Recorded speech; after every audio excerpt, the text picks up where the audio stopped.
So we're going through a series talking about who is your neighbor. I don't know how many of you really know your neighbors, but the Bible talks a lot about how we should love our neighbor as ourselves and how we should be. We're in a community, this community we live in, and last week we looked at people who are lonely, because we live in a world today where a lot of people feel disconnected, even though they want to be connected to people. There's reasons, and some of the altogether they cause us to be disconnected. And so today I want to talk about people around us at times, the poor. Okay, at some time in your life, you may be displaced. You may go through a time where you're without a house, without a job, without a car, without resources, and that's just part of life. And some of you have been there. You may be there now. I don't know.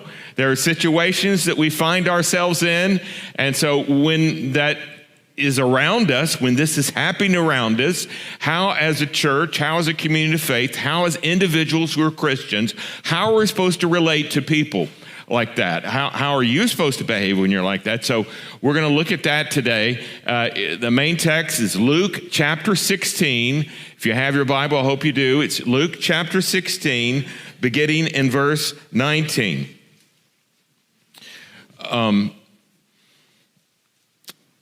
Jesus tells this parable. There are many parables in the Bible. This is one of the stories that Jesus tells. He says, there was a rich man who was dressed in purple and fine linen and lived in luxury every day. You know, purple was in the ancient world was the most expensive fabric. And so every morning he looked in the closet and thought, what do I want to wear today? Purple. He wore purple every day because he was showing off, showing everybody what he had. And a fine linen, this was underwear. And he didn't just have, he had the best Egyptian cotton, fine linen. It was a very luxurious lifestyle that he had. It says he lived in luxury every day. So to do that means that you have to have servants and slaves that take care of you every day. By the way, if you want to honor the Sabbath and not work on Sunday, but you go to a whole bunch of places and make people work to take care of you, what does that say? He lived in luxury every day, and so people were taking care of him every day. So he didn't keep the Sabbath, that's for sure. And it says, at his gate was laid a beggar named Lazarus. Not only was he poor, not only probably could he not walk, because it says he was laid, he was covered with sores. And his name is Lazarus. How many other people in Jesus' parables do we know their names? By the way, if you can tell me the name of any other person in one of Jesus' parables, I'll give you $100 right now. And I wouldn't have said that if I didn't know there was no other people named. This is the only person in all of Jesus' parables where he names their name. And it's ironic because the rich man, we don't know his name, but we know Lazarus' name. Now, in a lot of cultures, you remember the people who are wealthy. You remember the people who dress in nice clothes, who live in nice places. We remember their names, but in this story, it's the beggar that had to be laid, that had sores. That's the person that's named. There's so much, and it's interesting. The name Lazarus in Hebrew means the one God helps.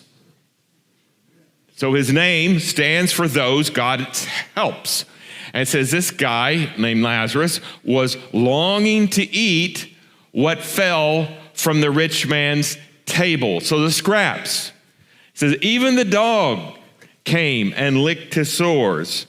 By the way, dogs in the first century were not thought of as pets like we have pets today. Some people dress up their dogs, That's not how dogs were. They did believe that dogs spittle, and they have found out that that's true, that that's a kind of medicine.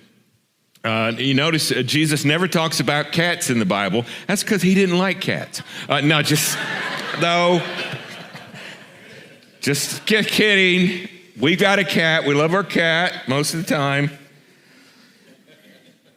Okay, so at his gate was laid, he's in terrible shape, and the time came when the beggar died. Maybe one day, rich man come into his house, and he thinks, well, what happened to that guy? He knows his name, by the way. So what happened to that guy? And when the beggar died, the angels carried him to Abraham's side, which is heaven. The word here in some translations, the bosom of Abraham. Now, the background with that is when they ate, they lied down to eat, and tables were really close to the ground. And the head of the table would lie on his left side, usually, and eat with his right hand. And the person that was the best man at the table would be on the right side of that person, and so would be kind of at the chest was the bosom. And so there was this African-American spiritual, rock of my soul in the bosom of Abraham, rock of my soul in the bosom of Abraham, rock of my soul in the bosom of Abraham, oh, rock of my soul. I'm not a singer, but it was like that. And so when the slaves were singing this out in the fields, they were telling this story, and maybe the masters thought, oh, they can really sing. But that's not what was going on. If you know the story, it had a different meaning to it. And so this guy was in Abraham's bosom. The rich man also died, was buried. Same time, by the way, it doesn't matter how much money you got, we all live and we all die. You cannot buy your way to heaven either. And so the rich man, it became reversed. The rich man was in hell, in Hades, where he was in torment. And he looked up and he saw Abraham far away with Lazarus by his side. This story Jesus is telling. And so he called to him, Father Abraham, have pity on me and send Lazarus to, by the way, he knows his name. And notice, he is not thinking to himself, Abraham, Lord, I made a mistake. I shouldn't have lived the way I live. No, he is asking for this person to come and serve him. Send Lazarus to dip the tip of his finger in water and cool my tongue because I'm in agony in this fire. Hell is a bad place. And Abraham replied, Son, remember that in your lifetime you received good things while Lazarus received bad things. But now he's comforted here and you're in agony. And besides all this, between us and you, there's a great chasm that has been set in place. So those who want to go from heaven to you cannot. By the way, how many people would want to go from heaven to hell? I wonder, there's one theologian that says, well, maybe perhaps the guy in heaven, Lazarus, was thinking, okay, I'll go give him some water. I don't know. We don't know. It's not there, but it might be. And but Abraham says, no, there's a chasm. You can't go. You can't go from here to there. And neither can anybody from hell cross over to heaven. And so Lazarus says, well, I beg you, if you can't do that, can you send Lazarus to my family? By the way, you can't go from heaven back to earth either. For I have 5 brothers. Let him warn them so that they will not also come to this place of torment. Abraham replied, they have Moses. They have the prophets. They have the word. They have the Old Testament. They have the Torah. Let him listen to them. And rich man said, no, Father Abraham, but if someone rises from the dead, that'll get him attention. Remember the story, Dickens' story, The Christmas Tale? And they had the ghost of Christmas, past and present and future, and they were scary, and it scared him, and Scrooge changed. But according to this story Jesus telling here, Abraham said to him, if they don't listen to Moses and the prophets, they will not be convinced, even if someone rises from the dead. That's the story. Story is about how we're supposed to relate to people. It's about a man that related, who lived in luxury, never cared for other people besides himself. And because of that, he winds up in a terrible predicament. Now, there's a lot I can look at here, but I think I want to focus in the time that we have about having a heart for poor people. You know, and you might say, well, exactly what is poor? I mean, it's subjective. I know people who have a lot that always complain, I don't have anything. We don't have anything. We don't have anything. It's all a matter of perspective, isn't it? You know, there's about 2 billion children that don't have enough food to eat in the world. But I'm focusing today mainly about people who live around us, and we have folks like that who live around us as well. Now, according to the U.S., the way we help people qualify for assistance, there's a poverty line. And in 2026, this is what it is. If you're a single person, if you make $15,960 a year, below that, you are living in poverty. If there's 2 of you, it's $21,000. 4 of you, $33,000. 6 of you, $44,000. By the way, can you imagine taking care of 6 people, having a home to stay in, a vehicle to transport, and with that much money?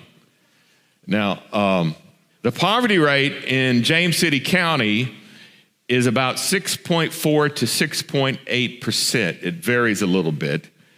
That turns out in James City County to be about 5,000 residents that live below the poverty line in James City County. And then in Williamsburg, it was interesting to me that Williamsburg, it was higher. The poverty rate in Williamsburg is 18.8%. Now that's less number of people, this is in James City County, but it's about 2,100 residents live below the poverty line in Williamsburg right now. That means if you drew a circle, a 5-mile circle around our church right now, we would have many people, many families living in poverty right here. And God, in His Word, teaches us we're supposed to have a heart for the poor. We're supposed to reach out and do what we can as a community, as a church. I'm not just making this up. I told this story, but when I was working on this message, I discovered that there's over 2,000 verses in the scriptures that confirm this fact. There's over 2,000 verses, which is the next slide. And so I think I'm going to go through all 2,000, if that's okay with you. It's only going to take a few hours. No, but what I'm going to do, I'm going to do the top. I'm just going to do 10. These aren't in the top 10.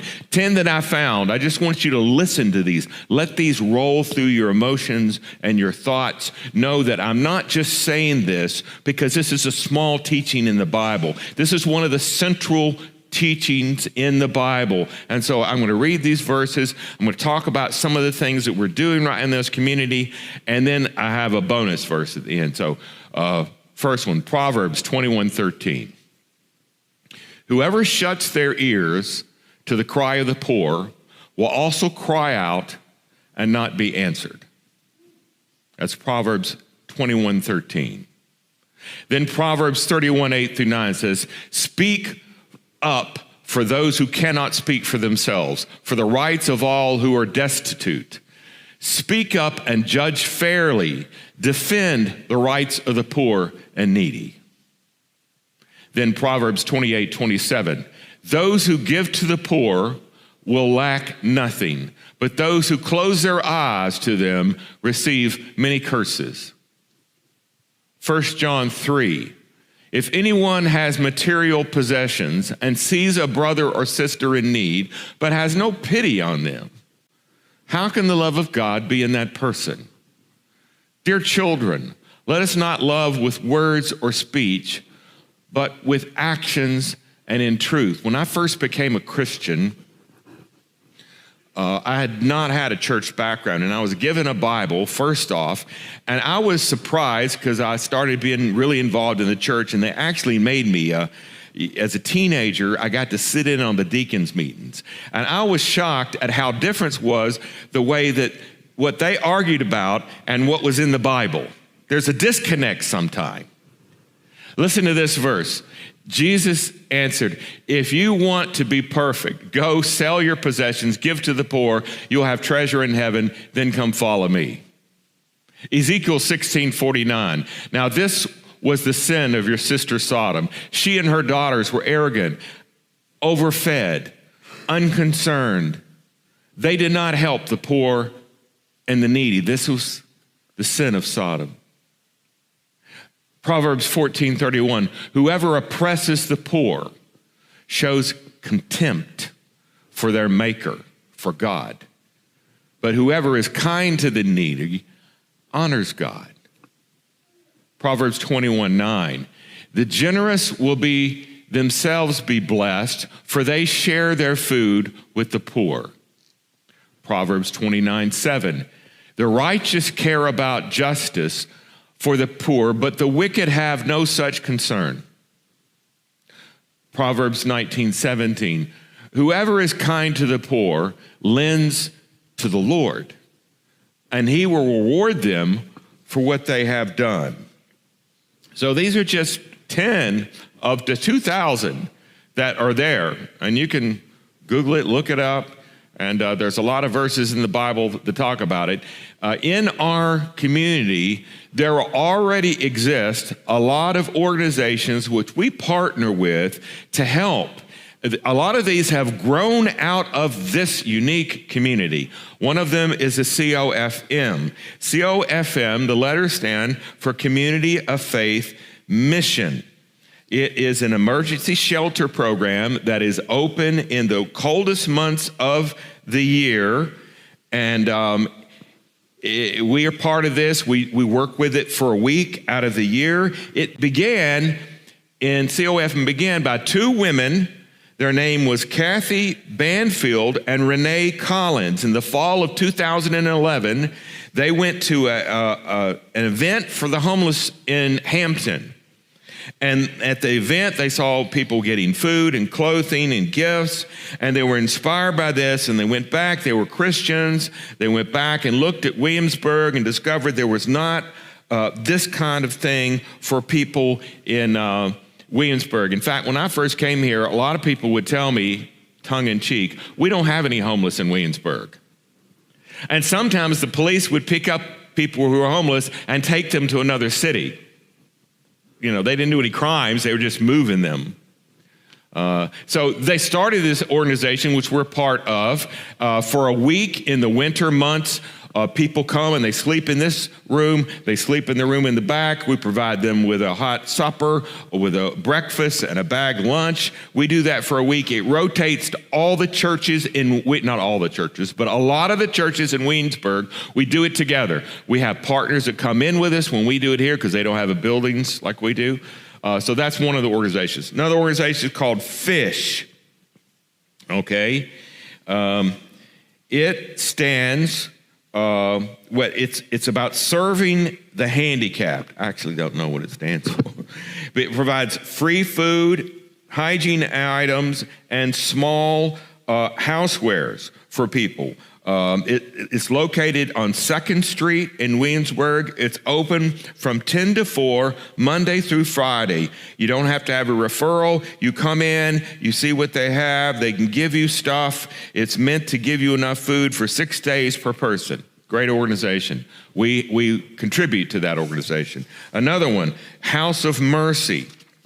House of Mercy was established in 1979 when a woman named Sister Bernice Eltz She transitioned from teaching social ministry to working with people who are struggling.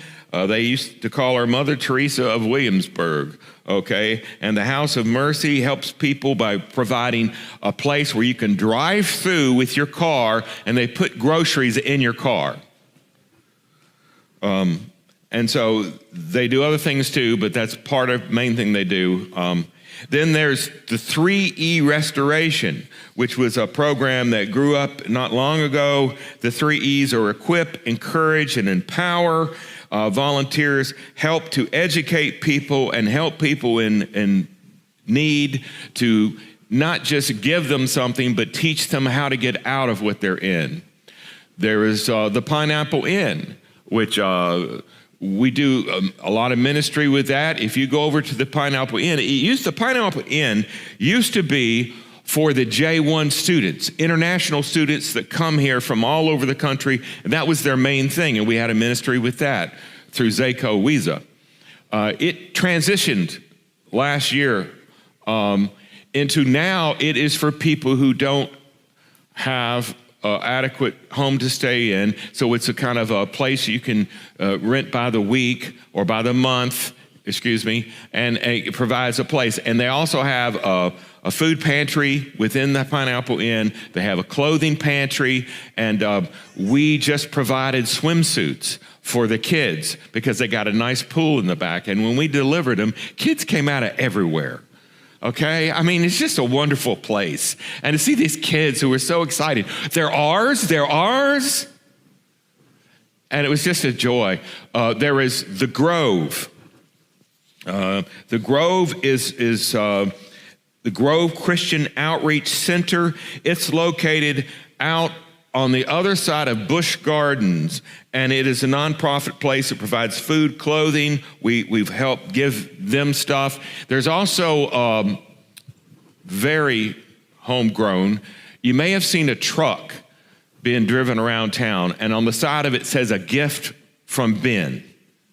I don't know if you've ever seen that truck. It's around, well, now it says from Ashley and Ben. The guy who started this, his name is Thumper Newman, and his son, Ben, was killed in a car accident on the corner of Centerville and Monticello, right down the street. There's a cross there in his memory, and his son really liked helping people, and so his dad dedicated himself to this ministry of helping people. Behind the Outback Steakhouse, there is it looks like an old school, and what they do is they go around town to the grocery stores and maybe Panera and other places, and they collect food. Okay, and then they give it out.